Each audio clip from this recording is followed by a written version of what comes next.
Hello everyone, তোমরা সবাই কেমন আছো? আমি তো অনেক ভালো আছি। সকাল সকাল ঘুম থেকে উঠে চলে গেছিলাম টিউশন করতে। তারপরে বাড়ি ফিরে এসে মা বললো একটা ম্যাগি বানিয়ে খেয়ে নে।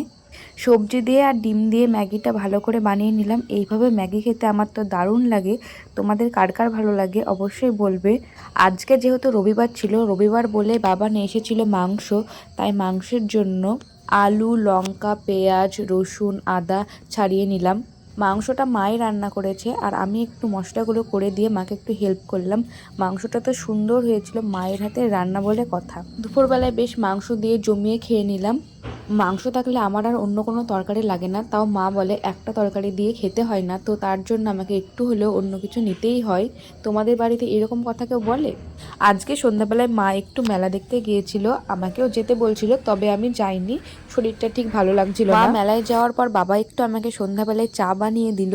বাবার হাতে চা খেতে আমার বেশ ভালোই লাগে। তার সাথে আমি একটু চানাচুর দিয়ে অল্প একটু মুড়ি মাখিয়ে নিয়েছিলাম।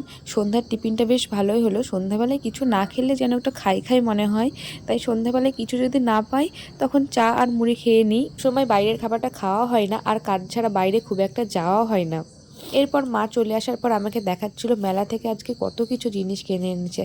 অনেক কটা চা দেওয়ার জন্য প্লেট কিনে এনেছে। আমি বলছিলাম এর আগে তো অনেক নিয়ে এসেছে, আবার এতগুলো নেওয়ার কি দরকার ছিল।